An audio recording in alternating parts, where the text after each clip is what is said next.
Assalamu alaikum wa rahmatullahi wa barakatuh to some of you, and peace out to the rest of you. You already know who it is and who it ain't. It ain't your boy, it is your man, the blackest hearted, blackest minded, blackest man on social media, signing black in and shining again. Y'all know what to do. Hit the share button, and you already know why. The message is more important than the messenger. I want to thank everybody that hit that like button. I'm going to ask y'all to definitely hit the share button because today I'm going to address the men, and I'm also going to address the gynocracy and the matriarchy. I don't really want to be long, but I've got that preacher's blood in me, much like somebody else we all know and respect and look up to, who says this is going to be about 15 minutes. And then, you know, an hour later on, minimum of an hour later, he's still going in. And he's only, as a matter of fact, he's it's funny because he just recently put out one that was 40 minutes. And we said, wow, you really made this brief. Thank you so much. Shout out to Don Calypso for shining the black signal for me. I appreciate that. Yeah, I did forget. The thing was that I just recently had the time and I was in the process of typing it. And then I got this phone call from the company that performed the warranty service on my wife's new ride. Now, it's our new ride, but I say my wife's new ride because I'm doing an experiment. I want to see something. I'm putting a responsibility on her. And I must say, she's really been pretty good about that. So anyway, getting to this. So Mr. Kevin Samuels, yeah, I know, right? And I could tell a story about them, but I might do that on a tangent. Well, as a matter of fact, you know what, Don Calypso, there is a story that has to do with this. It truly does. And I was thinking about telling this anyway. I tell my students, if you cheat, you're a rat bastard hypocrite and you can't talk to me about this religion. Don't talk to anybody about it. And yes, I do mean my halal girlfriend. Definitely, definitely. So I say to my students a lot of times, look, if you cheat, you're a rat bastard hypocrite. You can't talk to anybody about this religion. And this cheating and laziness is exactly why it is that when you go to other places, people don't like you. As a matter of fact, even next door in the Emirates, well, it's next door for some of my students. It's a little further away from me, but I visited there before. And some of them told me that they didn't like the people from where I teach. As I said, I went to Malaysia, and in Malaysia, they don't like Gulf Arabs in general. And I've been to North Africa, and they had the same thing to say. And it's not jealousy because of the money. It's because of the simplicity and the provinciality, if you will, of a lot of Gulf Arabs, especially when they don't come from the larger cities, but rather smaller towns, villages. So some of them said to me, well, look, you know, Black, you always tell us that we need to be honest, but what if there are no jobs after we do everything we need to do? All right, so we got 8 in here now. Hit the share button, the 8 of you that are in here, please. We got students that say this to me sometimes. I say, well, you know, jobs are not as plentiful as they used to be. And I say to them, well, here's the thing. I never promised you jobs. I never did that. I'm not promising you jobs. What I am doing is I'm helping you to get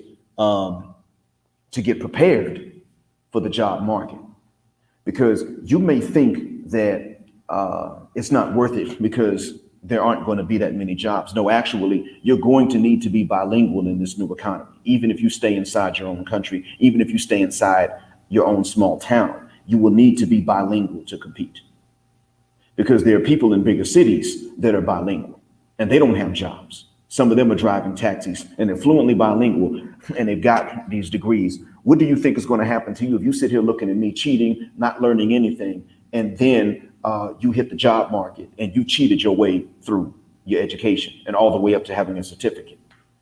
You see, even citizens don't want to hire you many times because they don't trust you, because they know about the cheating. You actually have a worse problem because you don't come from one of the bigger cities. You come from this little town that we're in, or this medium-sized town. The only advantage you have is over people that come from outright villages.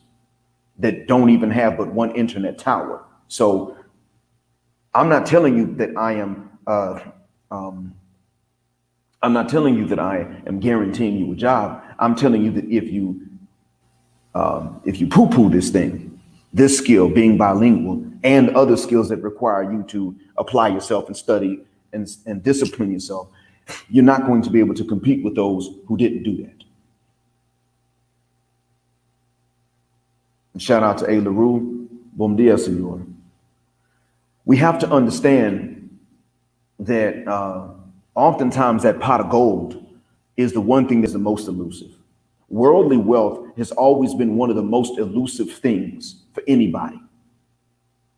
So when Kevin told this lady, Jessica Gardner, who does have her own business and apparently is in great shape, physically speaking, that she's not guaranteed, and actually she will not find a high value man. There is good news for a lot of the ladies that hear this, whether they're offended or not, and there's bad news, whether they're offended or not. Whether a lady is a pick-me or whether she is an outright bagel, a boom shika, bonquisha sapphire, whatever the case is. There are 11 in here now. Hit that share button. I do not ask you guys for money. I'm not even sure I could take it. I just ask y'all to hit that share button, please. That's it. And thanks to those who already did. Hit the share button. Tell someone about this. If a woman is offended or if she is not offended, it is the same thing in this case, the good news and the bad news. Gentlemen, it's the same thing for you guys too. The difference is that the bad news for you gentlemen is something you all already knew. That's what's different about this. This is something that the math is the same. And Edward Allen Anderson has covered this before, and so has BGS. The math is the same, but we're the ones that have had to live this reality, whereas a lot of the women, though they've lived it, they don't fully understand what they live. They psychologically cushioning themselves from the reality while still being submersed in it. And the older they get, the more they've had to face it, yet and still they tend to psychologically cushion themselves. What's happening, Free Will Defender? Salute, blood.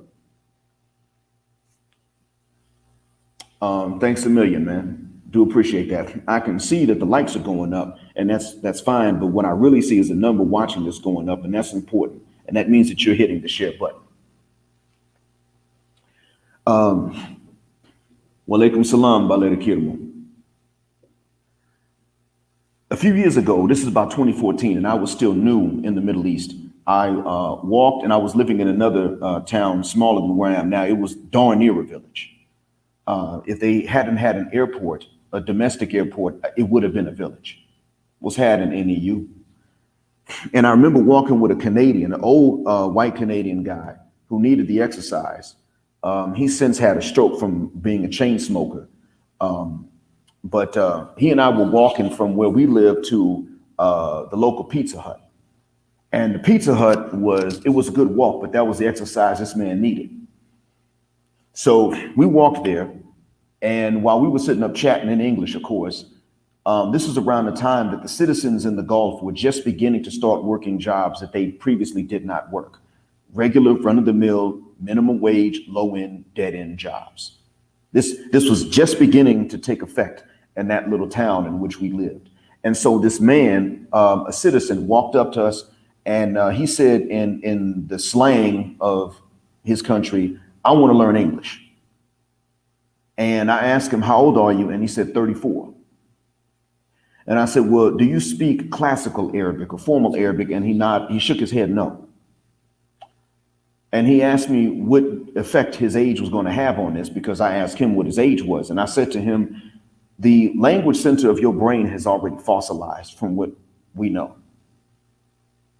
You are 34 and you only speak one language, and you don't speak that correctly, where you actually have rules of grammar. You speak the more simple slang version of your country that doesn't have the same rules of grammar. You're not ready to learn English until you learn your language properly. Now, if you do learn your language properly, classical Arabic, you will have an easier time picking up on English or any other language for that matter, because your language has rules of grammar and so does ours. The difference is that your slang has less grammar than English slang. The man was kind of heartbroken. But see, the thing is, education here has been free to the entire citizenry within the Gulf since the 1970s at the latest. It's been free. Yeah, they didn't have Kuwaiti fried chicken in that town I was in. So yeah, that was.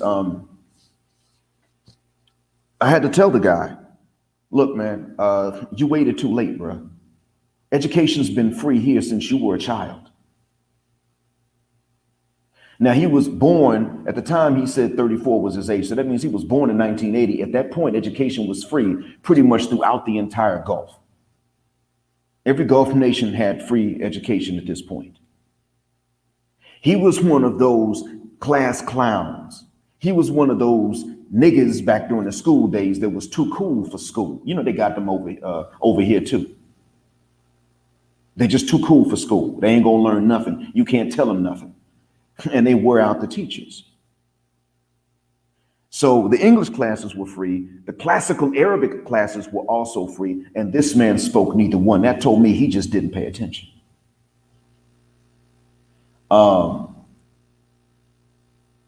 So consequently, sad as it is, the man it was too late for him. He was one of those NUITL ninjas, not until it's too late. Then he was sitting up asking us if we could teach it to him. And I told him that we could do so after he learned Fusha, classical Arabic. But the thing was, I knew why he said this. He was working at Pizza Hut and he's a citizen. He was not used to this. This was new at the time. So he was humbled finally. If he was fluent, it still would not guarantee this man a good job. I've gone in since then, I've gone into different places and I've come across citizens that are fluently bilingual and they're working in some of these places as waiters. And the funny thing is, sometimes they're bagging groceries for us. Fluent. And we'll sit up and joke with my halal girlfriend and me about the job market. And what I say to kind of make them feel better is I might say to them, well, look, it was the same thing where I was stateside, got a master's. And the thing was that, you know, every time enough black men went into a field, all of a sudden it was in less demand, or rather it would pay less. This is a subconscious thing that happens in the United States. When black men get a skill, enough black men get the same skill, all of a sudden the wages for it go down, because in the subconscious minds of white folk, black folk, and everyone in between, the prevalence of black men having that skill makes it less valuable. Even if we're not enough of the population to flood that labor market, it still does this at times. I'm just going to call it what it is. If there weren't so many black electricians would make even more than what they make now. And I'm glad that they make what they make. It is good. It truly is. I'm happy about that.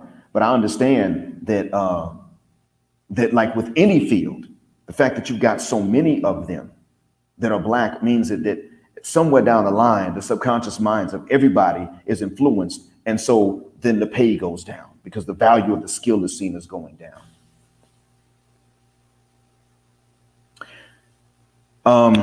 The fact that professional sports only has so many slots available depending on the sport is really all that allows them to be so highly paid.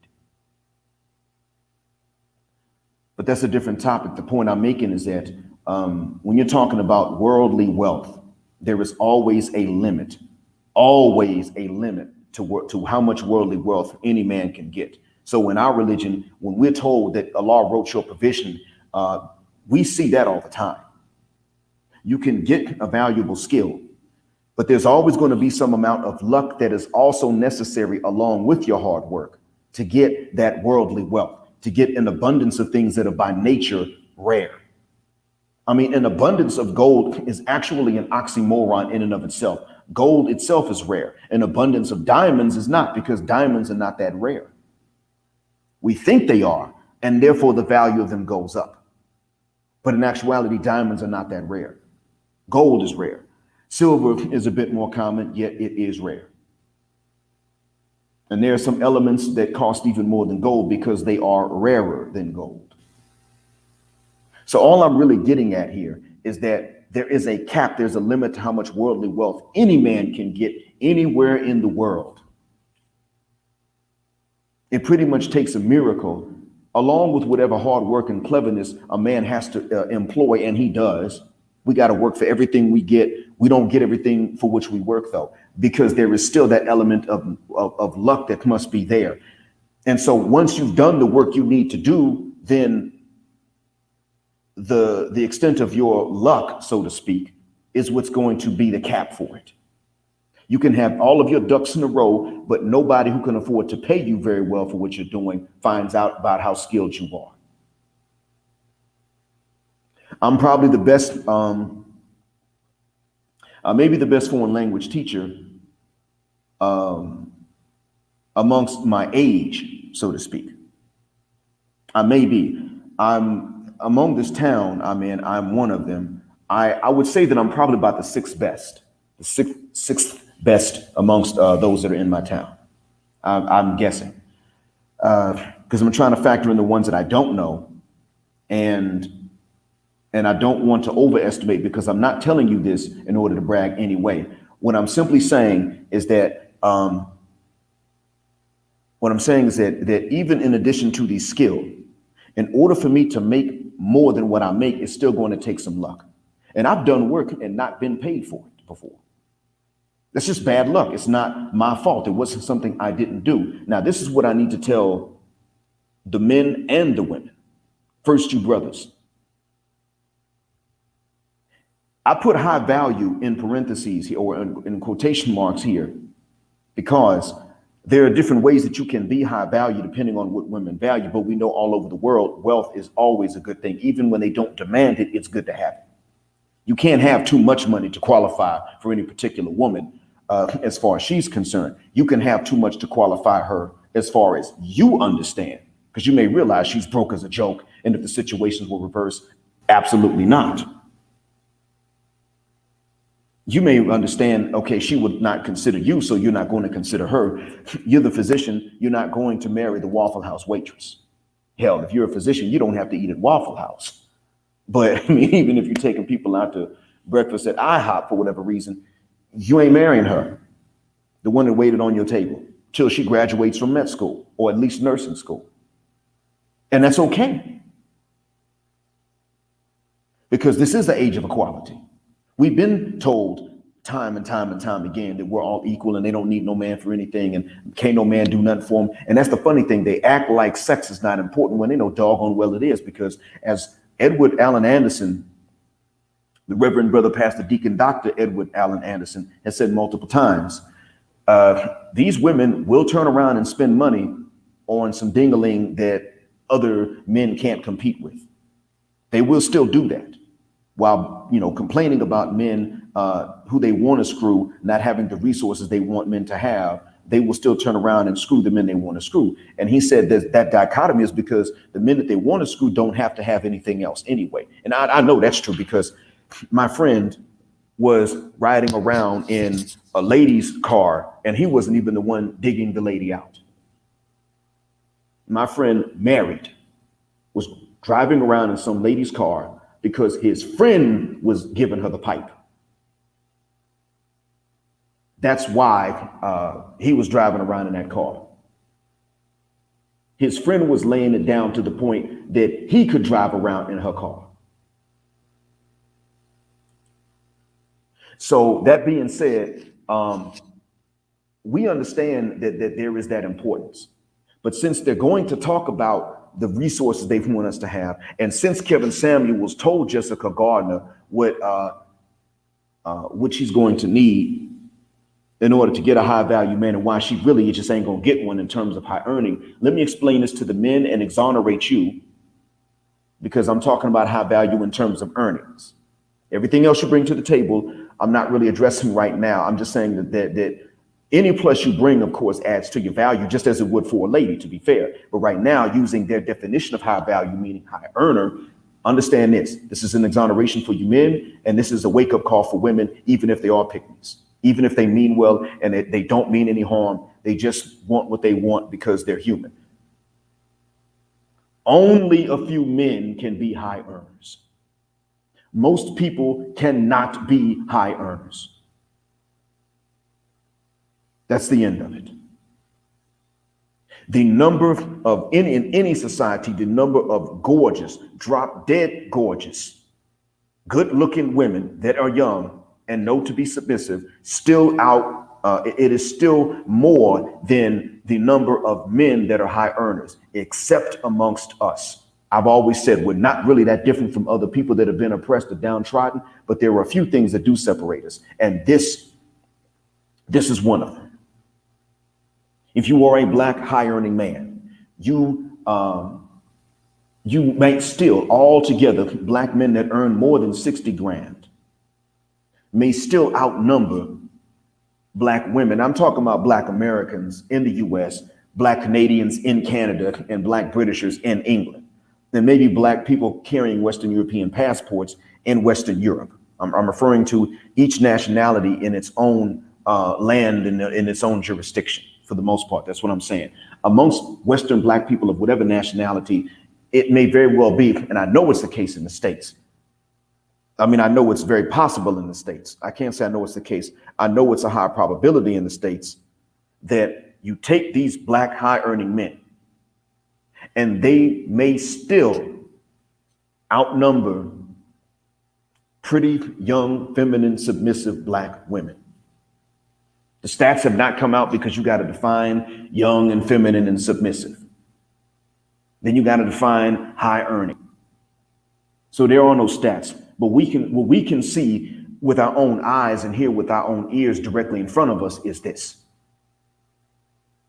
Now, when you go into any part of the globe, you're going to have a few men that are high earners. If you go somewhere where the economy is nice, you're still going to have medium earners and high earners that are vastly outnumbered. Whether you're in a poor country where the poor outnumber everyone else, or whether you're in a well-off country where the middle class outnumbers everyone else, the rich are always a minority because that's how you define wealth anyway.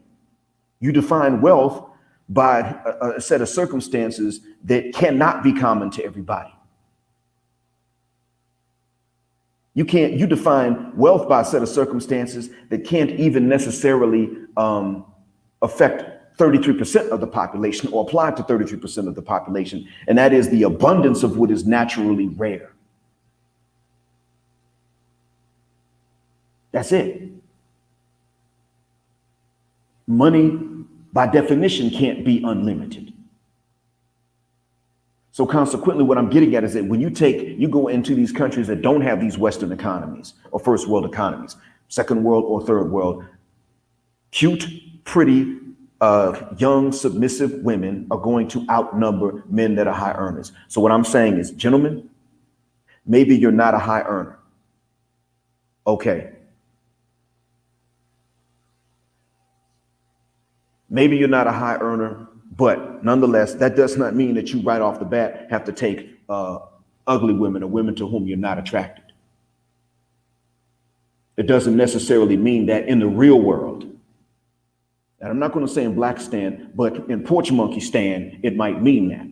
That's because the gynocracy, the matriarchy has been, as we know, they've been brainwashed and they fell for it hook, line, and sinker and even deluded themselves.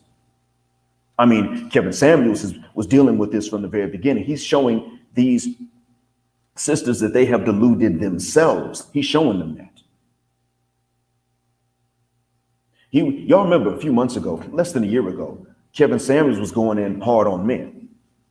And I put out some videos where I was going in on him, not because I hated him, but I mean, you know, he was one of those dating coaches. He was one of those reverse pimps. He was telling men things that were not necessarily wrong, but he was telling these things to men as if men should just somehow have figured this out after being lied to all of their lives by sometimes their own mothers, certainly by every other woman.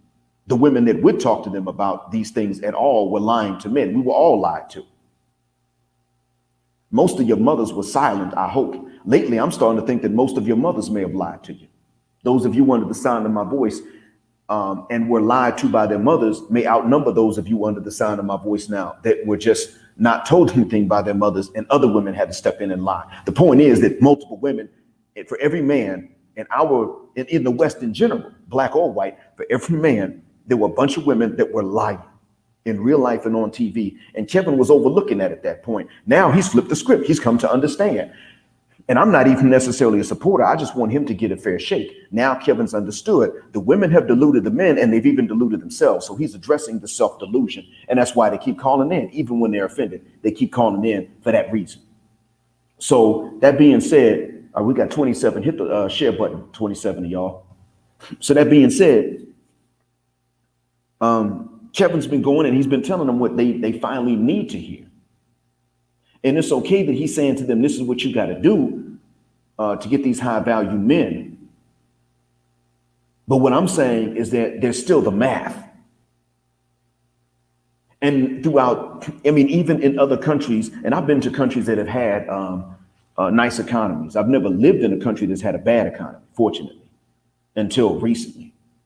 But I've lived in countries that have had good economies. And what I can tell you is that you take young, pretty, feminine, submissive women in any case, and they outnumber the men that earn enough to make them comfortable to where they may never have to work. There are women that live in these places and they may have to work to at least supplement the household income, if not go in on half. And you know what? What they don't do is go upside their men's heads. Now, in the Philippines, you got a bunch of women and a few men that get to go abroad and get jobs that are going to pay more money and send money back home to their people. Dave Chappelle talked about how even in the Philippines, you got a lot of emasculated men because they're at home in the Philippines with the kids because the wife was able to get a job abroad and he wasn't. So you got to wait for her to send the money back. But they do it to look after the families and take care of the kids. And you know what happens? The wives don't go upside these men's heads.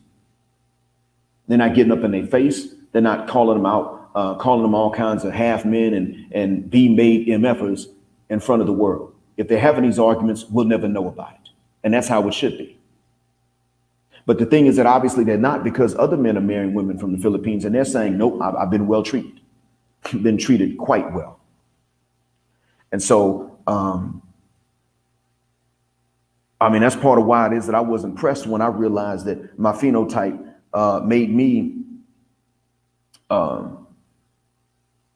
pretty much a non-option to a lot of women of African descent, at least in the West.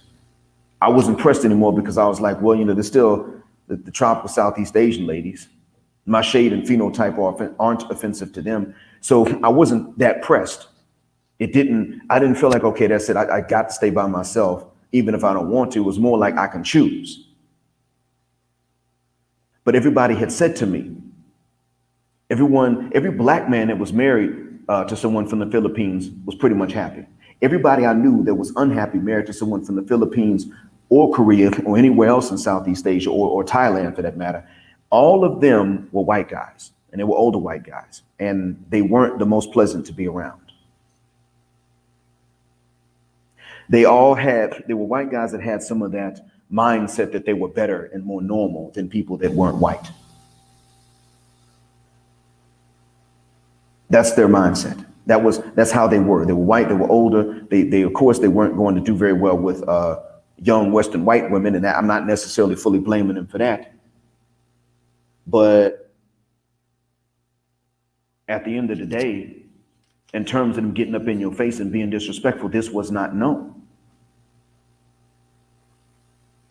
This is not something that they report happening to them a lot of times when they're not white. So that meant to me that black men may have actually been preferred there more so than we get preferred on the African continent. It may have meant that. What I'm saying is that there were options. So brothers, if you are not a high earner, which most men in the world are not going to be, that does not necessarily mean that you have to only settle for Lizzo. Doesn't mean that. It might mean that in Porch Monkey stand in the States, Canada, it might mean that there. But it doesn't mean that's what you got to settle for because of the money that you don't make. Now, if you are in fact a broke dude, maybe so, maybe. But if you're a normal earner, don't think, and I've never heard Kevin say this, so I'm not attacking him. I'm just clarifying this right now. Don't take this idea that even if you're a a medium earner, let's say a middle range earner for your age and education level, don't think that means you got to sit up here and settle for the ones that you just nobody else would want. You don't. That's not the case. If you're broke, you might. And even then, I'm not so sure. Because we already know that there are a lot of sisters that want broke men so they can control them. They just can't stay with them for very long. But don't get that idea, gentlemen. If you are a high earner, that's great. Hats off to you. And I hope you become one. But do not get this idea that it's okay for every woman that's even attractive enough to be with someone to look at you and say, oh, no, you got to go. They can say that, but don't think that that's something natural. You're still dealing with an inflated market in the West. That's still the issue. You're still dealing with women that are both feminist and hypergamous at the same time, maybe even more feminist. And of course, that's going to make any woman single. It should. It doesn't stop them from getting high body counts, but that's another talk for another day. I do want to say to men, though, that we're going to have to learn to start denying the booty. That's something I'll say, but that's going to be a different talk. And I've already said that before. The one thing we've done wrong is we've made the ding-a-ling too easy for them. I mean, that's why Lizzo felt like she could do what she did. That's part of the reason. And the thing is that the Western women have acted as a union when it comes to this. And I want to point this out too, right quick. The way that God set this up, already as it is, very few men are going to be high earners. God is not walking around passing out large sums of money to good men simply because they're good, just so that the women will have someone to marry. He doesn't do that. So what this means is that, and if you look in your scriptures, and if you look in my scripture, in the Quran and in the Hadith, what you're going to find is that God has prioritized the libido of the wife and the husband over the materialism of either gender.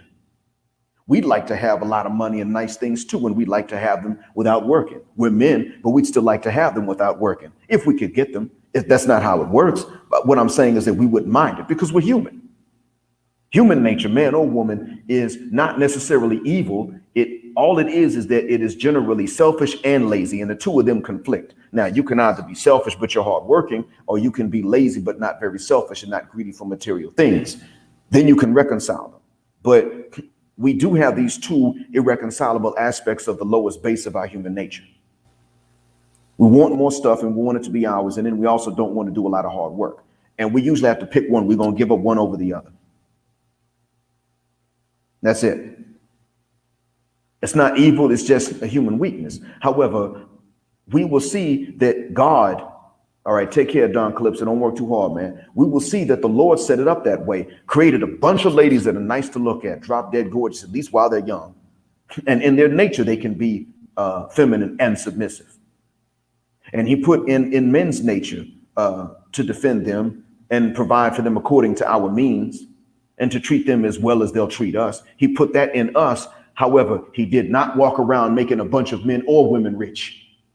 That's not how this works. And even if he did, we still would categorize wealth the same way we do now. The rare top earners and owners would be the rich, and everybody else would be in the middle. And then if you have less than average, you'd be poor. It would still be the same thing. Because wealth and poverty have absolutes, but they also have relative attributes to each other. So there would still be that. If he walked around in the form of a man just passing out money, all that would happen would be, you know how inflation works. The prices would go up. Everybody would be right back where they started. That's it. So we still have to make this understood. And maybe it doesn't help to tell that to these ladies. Maybe it does not help, but it will help you to understand that you're not behind because you're a normal medium wage earner in your economy, but you're only getting choosing signals from women that are not only unattractive, but unattractive and broke themselves. That doesn't mean something's wrong with you. That's how the market is. It's been skewed. It's not normal. That's why you can go into places like Brazil and you can see them gorgeous in the favelas. You know what? They're still with somebody. And that man is also in the favelas. Or you can you can see slums in other countries. And at least while they're young, you may see that she's gorgeous and she's with a man that's in the slums. That's where they're both from. He's not required. Now, granted, her beauty may give her certain advantages as to which man in the slum she gets to get with. It gives her those options. But the fact is that the man that lives in these neighborhoods is not required to settle for only the ugly women out there, at least not while she's young. This is not some guarantee, even though there's a tendency that could follow throughout human nature globally. You don't actually see that being the only case. I mean, even in the favelas, you may find these young single mothers. They were with somebody. Somebody got that. So I just wanted y'all to understand, gentlemen, that the way it's been set up, God has already made it to where the libido of both is the right to be satisfied, at least within a marriage. And this is not necessarily dependent upon wealth. It's good to have it. Sure, get as much as you reasonably can without trampling on other people's rights. But understand that not only does that, in a moral sense, does that not lower your worth, but even in a mathematical sense, it does not. Because if only the high earners qualified to be with women that are attractive enough to where you can stay with them and not cheat, if only they qualify, well, then not only are you going to have a situation that justifies, not only justifies, but demands polygyny, you're going to have a situation that pretty much demands not even 4 to 1 man, but 8 wives to 1 man. And I'm not allowed to sanction something like that as a Muslim. It's 4. There's a cap for us. So in a nutshell, that means that they would then have to compete more intensely for the same few men, even more so than what God allowed in the Quran. That's the end of it. At some point, they're going, just like they say that you men have to control your libidos while they refuse to control their own half the time.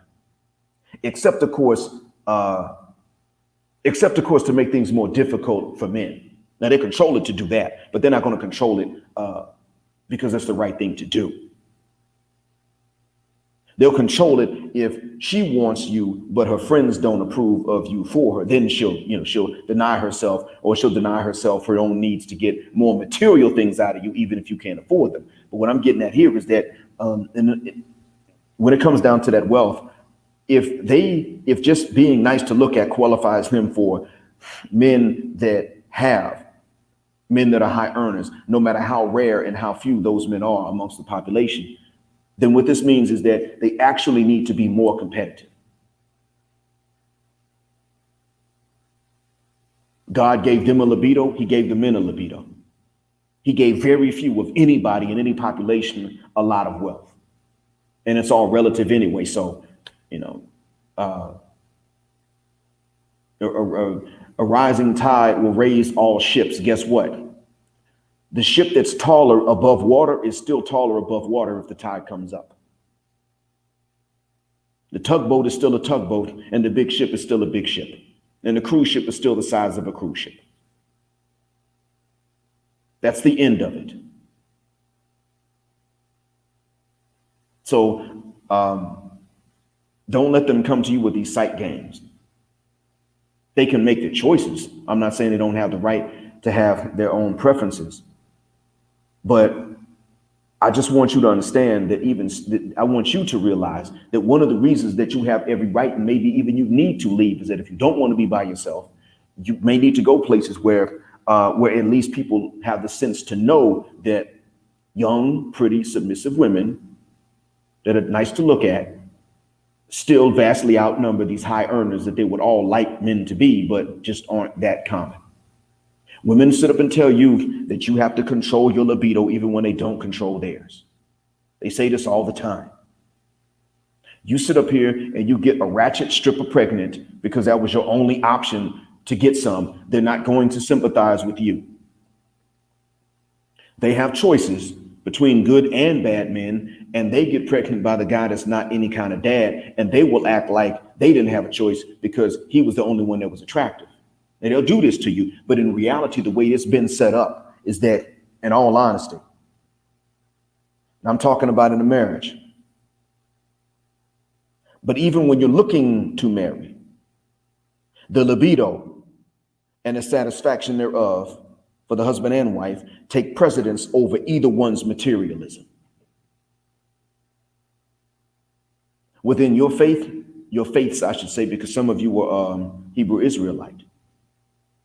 Within your faiths and within mine, the husband and the wives have sexual rights to each other. Neither one is supposed to deny the other one, especially for some stupid reason. When you're sick, you're sick. But when you're capable, you're not supposed to deny the other one and leave their libido unsatisfied and neglected. This goes for both spouses. We understand this. Even without this being written in the scriptures, we somewhat understand this. When it comes to the materialism of either one, God never promised and he never pretended to promise to satisfy that. Some people are going to be born poor, work their behinds off, and no matter how hard they work, they're going to remain poor, and it's not even their fault. There are going to be some people, many people actually, they're going to work hard, and eventually they're going to have a lucky day when it pays off, and it may not pay off to what they deserve, but at least they may not remain poor anymore. And there will be other people who are so lucky they were born wealthy and they ain't got to work, and they'll die wealthy and pass it on to their kids. And then there will be others that were born wealthy because they were lucky, and then they did some work to make it even more, and they were still lucky, and it worked out for them, and they left even more to their children. All kinds of situations are going to occur, but the good financial situations are actually very rare. Anywhere you go. What's happening, Liam? Salute, blood. And so this is something that the ladies, we men are going to have to remember this, but we come across this reality anyway. And this is something that the ladies are going to have to understand. And I don't think you should necessarily tell this to the ratchets, but to the pick-me's, and I'm saying that as a compliment. And I mean the sincere pick-me's. I mean the ones that really don't mean men any harm and would like to see both men and women make, a fair exchange is no robbery. I understand Lionel MGTOW pointed out that you got pick-me's that are chameleons, and I'm not denying their existence. But if you know that there's a lady that actually doesn't mean any harm, this is something that's good to tell them, because if they really don't mean any harm and they just need this reminder, they need someone to articulate it for them, they could benefit. They and a man they choose could benefit.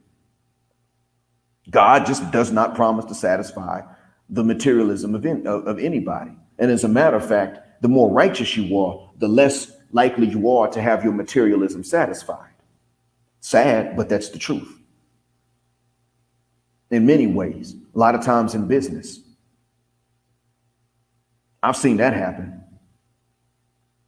Man, if you are cutthroat in business, all you need is a good luck to not get caught, and you're going to get ahead. That's how America got to be what it is. My passport is strong and well respected, even here in the so-called heartland of Islam, because of what? Because some Europeans went and, in addition to sneezing and killing people unintentionally, they stole the land from the people that were here with bullets. That's the history of the U.S. There were no international police to stop them. So it came over here. They killed the originals. And I mean, they came over there, actually, I should say, and killed the originals, wiped them out to get the land, to cut down the trees, to build the boats, to go get us from the motherland and then drug us over into the Americas. But the U.S. really did that. And so it became strong because there were no international moral enforcers to stop them. So they were ruthless enough to do it and lucky enough to have nobody to stop them. And so now they're at the top as far as nations go. So that being said, when you cutthroat and you got no scruples and you're lucky enough to not get caught, you get far ahead. And that's why I teach the way that I do. I teach in such a way that if you cheat, I'm going to bust you. I had to give some of my students a speaking test today, and I caught a fairly good student cheating. Dude was reading words in English. I knew he didn't know these words. He was not pronouncing them. I just had to figure out what word he said. So finally I said, hey man, say that one again more slowly. Did a search, the website came up. So he was reading and I started to read right along with him in front of everybody to bust him. What's the reason I did that? My colleagues would say, well, they're all going to cheat. Khalas, black mind, don't stop them. The reason is because I know that if you let that little rat bastard, hypocrite, piece of shit cheater cheat his way on and on and on, and no one stops him, he's going to get a higher score and a higher overall GPA than the honest students. He's going to get the jobs first, unless, of course, they have their own test that they do. And sometimes that happens, but sometimes it doesn't. He's got a high chance of getting a job first before they do. And then he just gets ahead in all metrics of life after that. Because it costs a lot of money here for these guys to get married, unless, of course, they settle for marrying a woman that's past her prime. That's a different topic for another day. But the point I'm making is that that's what winds up happening. And no country is going to stay doing well for long if it's always the most corrupt that always get ahead first. So somewhere down the line, somebody's got to make sure that the wicked that the wicked aren't lucky enough to just never get caught while they're doing what they're doing. Because you don't want a bunch of engineers who cheated their way through, and that's all the job. That's all that the employers have to pick from. Oh, well, they all cheated, so how are we going to eliminate them? You better, because you don't want bridges collapsing. Is that what you want? I hope not. You don't want highways buckling. You don't want something like that. So that's the same thing that happened when it came to the nations. The U.S. just got away with it. It was cutthroat. The Western Europeans were cutthroat throughout the Americas in general, really, to be honest with you. They were more cutthroat stateside and for longer, and nobody stopped them. And that's why it is that we got to understand that it's okay that the women would rather have more money than to have less. I mean, the men do too. But we also got to keep in mind, there is nothing to hold against us for the money that you don't earn when you've done what you can do. And that if they're going to sit up here and give free rein to their materialism like this and act like their materialism is unchecked, their materialism is fine and justified, then you know what? Let them compete for the men that have the resources and see how few they are. They are cheating in the West, Red Sif.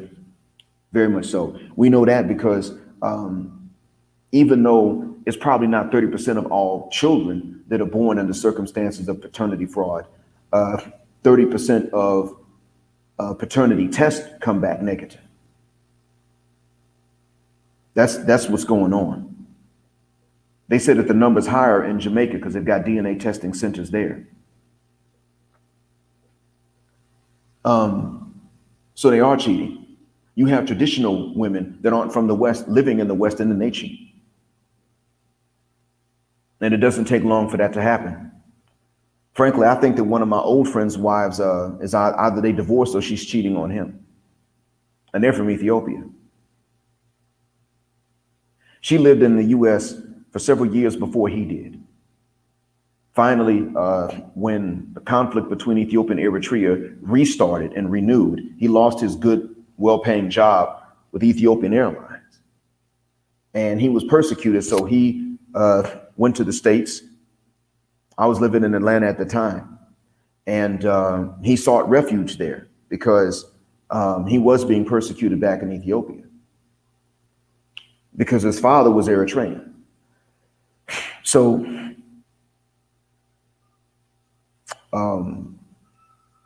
all of a sudden, he was an airline executive in Ethiopia, and he went in a few months from being that to just having to take odd jobs in Atlanta. And his wife just started bad mouthing him. One day she bad mouthed him to me, and I said, whoa.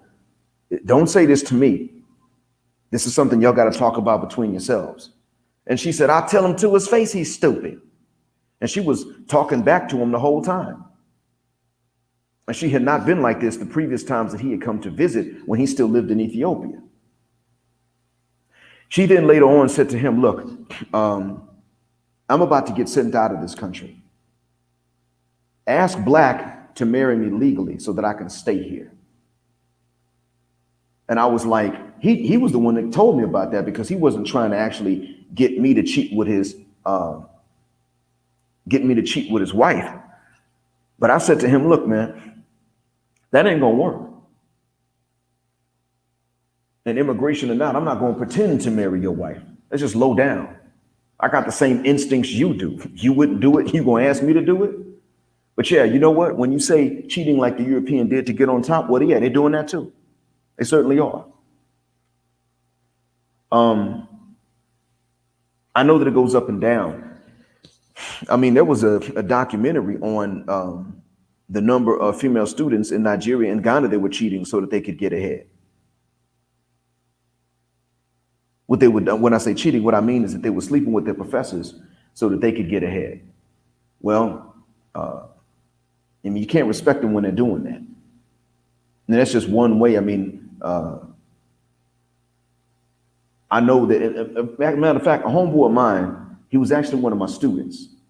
And he told me that in Sudan, cheating was more common from the women than it was from the men, because the women would just try to use their femininity to charm the men in the classes, even at university level, to give them answers during the exams.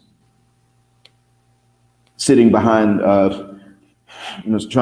they would sit with themselves any other day. And then on test day, they would come in, try to get a seat behind the men, and then tap the chairs with their feet and ask what the answers were. And I was just like, I heard that and I said, no. So they do that. That is the truth. I mean, they in a lot of cases, not even just the West, that they cheat to get ahead, lie about how they're getting ahead. But the point is that while they're trying to compete, they still want men that are winning. And so the best thing for many of us to do, which I've said before, is to get the passport and go places where your money does go further, but also where at least not only do the women outnumber, the attractive women outnumber the high earning men, because that can happen anywhere, but where they know that they outnumber high earning men. That's the other thing. Good morning, I'm listening. It's evening over here. Sun's about to go down where I'm at. So it's important for us to understand that that's the best thing for a lot of us to do. Take them passports. As a matter of fact, if you're a high earning man, take that passport first. Go somewhere and act like you're a medium earning man. And one of the reasons is because then you see, the women will then understand. It's already the case that they may outnumber high earning men, but then they will understand that while they are attractive, they still outnumber high earning men. So they're going to have to deal with the fact that their materialism, they must control even more than they ask men to control our libidos. That's the crux of what I'm getting here. That's the main message I've been trying to get at this whole time. They must learn, and this is something you can teach them, to control their libidos far more. It is more important for them to control that. I mean, to control their materialism. It is far more important for them to control their materialism than it is for either of us to control the libido. The libido comes with the DNA and good health, unless you've been traumatized or you're not eating right, or you're ill, or you're very old, or you're very young. Short of these things, a libido comes with the territory. I mean, if there was a gene for a low sex drive, wouldn't it by definition get removed from the population? Wouldn't that be the case if that happens? If there's a gene that makes you care so little, man or woman, it makes you care so little about sex, wouldn't that gene be gone from the population after 3 generations at a minimum? And that's if you could force uninterested people to participate in sex, it will probably last 3 generations. Left to the market and people left to themselves, they don't care anything about sex. Guess what? The gene's gone, 1st generation, if it existed in the first place. Wealth? No, that's always rare. You don't call it wealth if everybody has it. That's why we have what we call inflation. Everybody's got it. Guess what? Prices just go up. You're right back where you started. You all have heard about Mansa Musa. Put a 1 in the chat if you heard about Mansa Musa.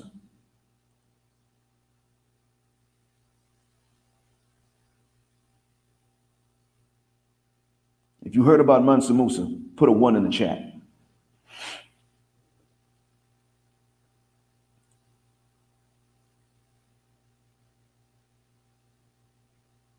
Yeah, Mansa Musa. Let me type his name in because some of you might have seen his name written and never heard it said out loud. Find it hard to believe, though, that only one person has heard of Mansa Musa. I'm sorry, 2, 3. Okay, all right. Yes, brilliance, the richest man to live.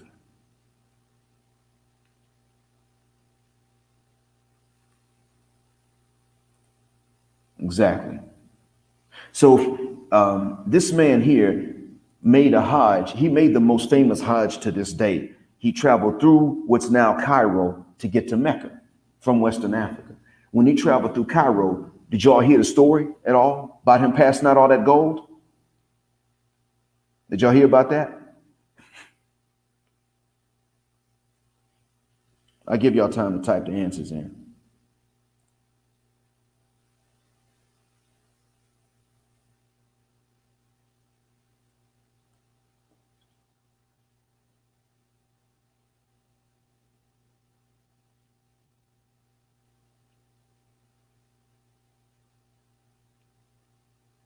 All right.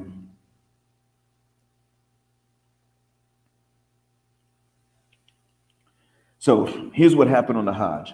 Marcus McLeod heard about it. All right. Akil Heru, you heard about it. He passed out so much gold. He inflated not just the gold market, sir, because gold was a currency at that time, much like silver. It was the currency. There were other currencies, but that was the currency of currencies, you could say. So he passed out so much gold that he inflated the economy for 12 years. Now, some people might have been able to say that it was 30 years, but the standard writing right now was that it was 12 years. And how you measure inflation could be different from person to person or from economist to economist. Point is that man led to inflation that could not be denied for a minimum of 12 years. Prices went up. He wasn't thinking about that. He didn't try to inflate the economy. He was trying to help people. But it's just the way it went. It's just human nature. Now you know that everybody's got a bunch of gold because this really rich dude was passing it out. So what you do? I mean, if all of us had $1 million tomorrow, if every last one of us woke up with $1 million in the account more than what we had tomorrow, do you think you're going to go to the car dealership and the car's prices are going to be the same? You think that's what's going to happen? This is something that we men got to live with. I'm all for giving charity. I don't mind raising minimum wage and things like that. I'm fine with it. But I do understand that we all understand wealth has to be limited by definition. So something's going to have to come from somewhere else in order for the extra money to still maintain the value that it had per unit before. So you just print extra money. You're going to have more people that need that money and want that money for it to maintain its value. So I'm just saying that you have every right not to be a broke dusty and demand the best from women. I'm not saying that. Not to be a bum and live off these women. I'm not saying that. But you do have every right to at least tell the women that you actually care about if you know they don't mean any harm and they just kind of ignorant. You know, like a well-meaning daughter you might be raising. You got every right to say to them, you're going to have to control your materialism. You're not wrong because you like the fly stuff, but you have to control that materialism. Because if you think about it, the materialism of these women is doing them far more damage when it's uncontrolled than their libidos are. They're controlling their libidos, like I said, they're just doing it for the wrong reasons. It used to be they controlled their libidos out of shame, but then they also did it because they weren't trying to be familyless, so to speak.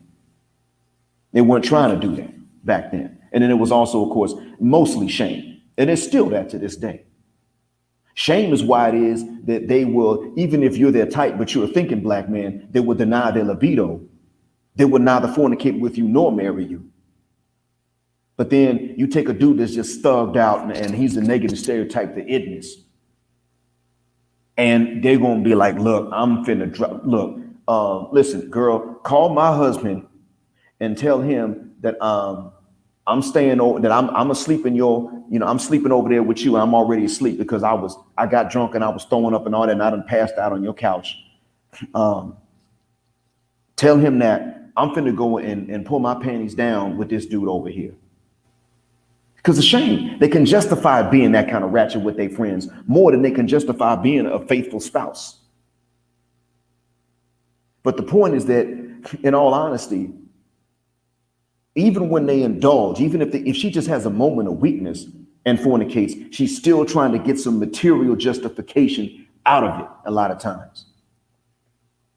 And that's really what becomes, that's really what leads to more of the promiscuity. That does a lot more damage to them right now. The way that they're handling it, it does more damage to them. So I think I've preached enough, and I appreciate you, gentlemen. 41 watching now. I know that a lot of y'all hit that share button. I appreciate it. 32 of you hit the like button, and I really appreciate that too. Like I say, I ask you to hit the share button. I'm not asking for your money. I might monetize it years from now, but not right now. And so, any questions before I head out and close this out?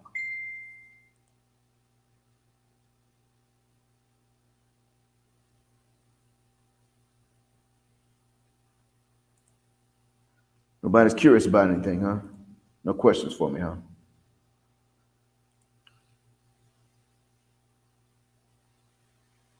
Now, if you type in a question, anything you might want to ask before I close out, if you're in the process of typing it, I don't know, but you could put 3 dots in the chat and I'll know that you're typing it and I'll wait for you to finish. I just don't want to, I don't want to sit up here waiting forever, but then I also don't want to like ignore someone and cut everything off before they finish typing just because I didn't know they were typing. You see what I'm saying?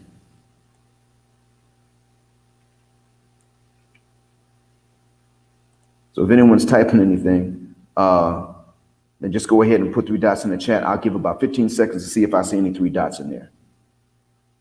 Oh, wait, I'm sorry. I see. Thank you for the compliment, Brilliance. Valeria Kirmo, I plan to do a live tomorrow with Jay Selassie. I plan to do a live stream with him. That's going to be about the truth about men traveling. We do not agree with Steve the Dean Williams stance that if you are a black man that travels to go somewhere else, that you're some kind of simp or you're some kind of beta male. And that if you were alpha, you would just stay where you are and pull holes there. I'm not saying that to curse, but I'm just saying that to, excuse me. That was kind of a good one, actually. Don't excuse me. I'm kind of proud of that one. I should have done it a little bit louder. Ooh, that Pepsi, something else. So yeah, I do plan on doing one tomorrow. That's going to be, inshallah, 10 a.m. tomorrow morning for you guys at Eastern time, 9 a.m. Central time, and 7 a.m. California time. Yeah, with the Southern Indian brother, you know what? I have another way to reach him now. Another way I can reach him. And if you're looking forward to another, man, you know what? You and he can do one, man. If I get a notice for that, boy, I'll chime in for that one, man. So yeah, Free Will Defender, I hope I said it clearly. You know what? Just in case others need somebody to write this down, let me go ahead and write this down right quick. Write down the time. I'm doing this right now. Hold on.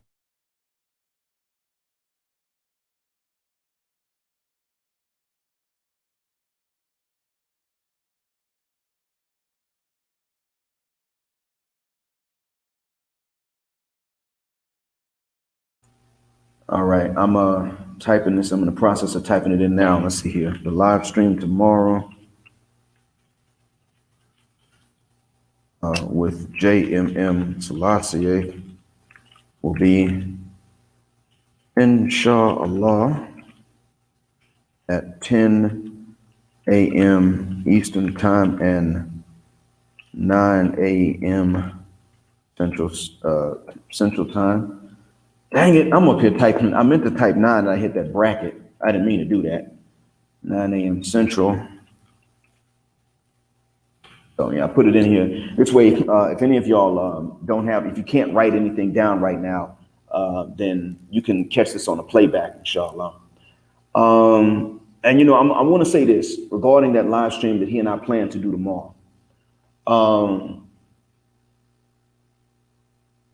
I want to say this about Steve the Dean. I don't agree with him, and I don't expect a lot of you that are under the sound of my voice to agree, because we do believe in traveling for many reasons, and to be able to have a good family life is one of those things for which we might travel. And to a certain extent, you could say it's the will of God. I mean, human history and even the future depends on people traveling, men and women alike traveling. It's a necessity. For me as a Muslim, hijrah is the necessity. I mean, I left the United States for racial and religious reasons. And I ask Allah to take me back to him before he ever lets anybody force me to go back to live under white rule and authority ever again. Visiting, sure, fine. Living there, having to listen to white folks tell me what to do, nah, shuck that fit. I barely can let a Bedouin tell me what to do over here. And this is their country, but I don't oppress them and they don't oppress me. But, going back over there and dealing with what y'all got to deal with, no, man, I'm sorry. Hillbillies telling me what to do. If you say something, if you want me to do the opposite of what you say, tell me in either a redneck accent or in that's white South African, Dutch Boer Afrikaans accent. Now, I'm not sure if he wants to do it on his channel. I'm not sure if he chose his free will, or if he, I'm not really sure. I think he wants to do it on my channel, and I don't mind. I'm okay with that. If that's what's more comfortable for him. Then we could do it on my channel. And that's fine. I need to ask him about that and see. But what I'll do is I'm going to try to put an advance notice in that case. Yeah, brilliance. I think that in general, they're doing that. They're trying to just sell some dating courses. All right, hold on, Valerie. I'm about to read yours. I'm also about to answer a phone call. Give me a moment, y'all. Sorry about this. Assalamu alaikum, cutie pie. What's happening? Scouting.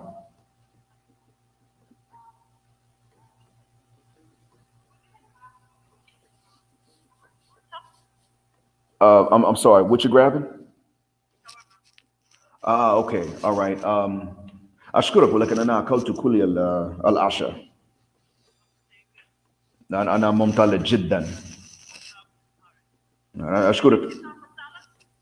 أنا سأكل الخيار والطماطم لوحدهم ممكن بعد دقائق لأنهم دافئ الآن. لا أريد أن أكلهم باردا. All right. Mahat Sanad. One kuise. Hukdu bahante. All right, gentlemen. Let's see here. Okay, yeah, you know what? I just got one from JMM Selassie on my phone. If my wife hadn't called, I wouldn't have seen the message. So I'm sorry if my halal girlfriend had not have called, I would not have seen it. Yeah, it's gonna be on mine. He said for me to send him the link. So what I'll do is I'm gonna message him the link.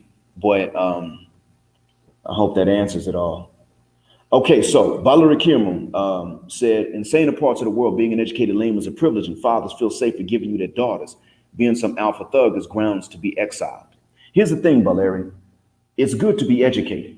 Being ignorant, we already know. We can't afford that. I mean, just look at what happened with the continent when it was a center of education. Look at what happened in West Africa, and this is with the universities they had.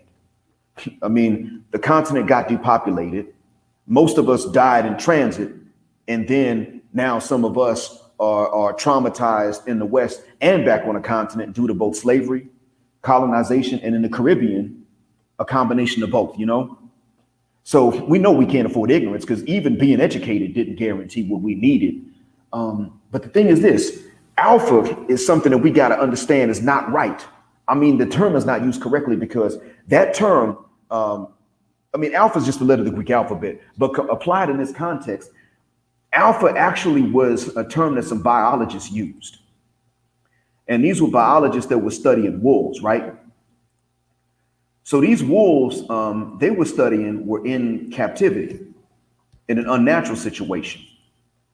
So when these wolves were, they were chained up, they kind of had to deal with a fake family scenario.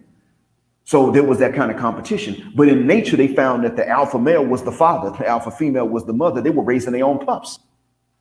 That's what that was. So you saw a wolf pack with several tall, full-size wolves, but the ones that were not the alpha or the alpha female or the alpha male, they were still the offspring of the other ones. And when they were just big, but when they would actually get too old, then they would run off and form their own. And what they found was that in actuality, sometimes a wolf could join a new pack. And that wolf, while starting off joining that new pack, he was still new. He might still mate with one of the younger, one of the daughters of that pack. It wasn't necessarily off limits. It was just up to the parents, because it was still in their interest to reproduce and to have grandpups. You see what I'm saying? So they found out all these things that weren't even necessarily true about. It was two scientists. I forgot their names, but both of them came to the same conclusion first, and then both of them came to another conclusion later on, independently of each other, because they were studying these things in different decades. So the thing is that I'm not knocking you for using that. I'm just saying that we have to remind people that think that term alpha and beta is real. We got to remind them this applies to wolves, and it doesn't really even apply to them. It was mistakenly applied to wolves. We ain't wolves. We animals. Yeah, okay, sure. But you ain't got no tail, I'm sure. I don't have one either. So, if anything, I look more like a gorilla than a wolf. But I'm just saying that they can't sit up and use these terms for us, because we don't only mate as humans, we also marry. We don't commit infanticide because we have to be a stepdad to get some draws. That's something that lions do, gorillas do it. I haven't heard of wolves doing infanticide yet, but there are other species that do that. We, even as the men we don't go around here just start killing stepkids because we ain't trying to do that stuff. But yep, exactly. The brawly buck inciting fear. Now, I was going to say this about brilliance regarding your point. We do have to keep this in mind that the whole dating course thing is reverse pimping. Dating coaching. When somebody explains to you what the games are that they play, that's cool. We need to know about that.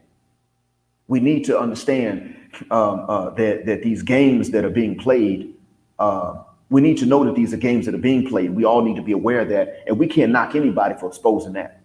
That's not my grudge with Ron Wills when he talks about what the games are. I never had a grudge with C Boogie because he talks about what their games are. It was the conclusions that we need to cater to this tendency of them to play games, especially in this day and age when they say they're just as equal as we are, even intellectually. Okay, that you got to act just as grown. And see, that's the difference between giving us advice and telling us what's going on, exposing and pulling the wool off the mess, and being a dating coach. Because if you're taking a dating course, you are being reverse pimped, and you still got to be the one to pay. They're not pimping her to you and collecting your money. They're pimping you to her and still collecting your money. Now, how's that fair, especially in the age of gender equality? Not only is it not fair, it's not even logical. So that being said, any more questions, gentlemen? That music I'm playing, by the way, that's that closing out music, if y'all can hear it. Any more questions?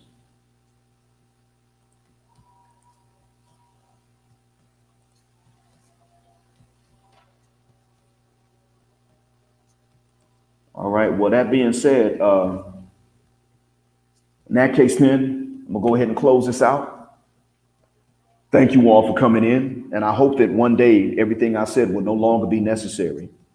But until that day, I hope it helps. And I mean that from the bottom of my black heart and the depths of my black mind. Thank you for listening. The blackest hearted, blackest minded, blackest man on social media, signing black out. Assalamu alaikum wa rahmatullahi wa barakatuh.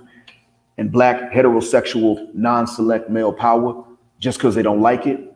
And as A. LaRue said, unapologetically black male patriarchy until extinction or judgment day.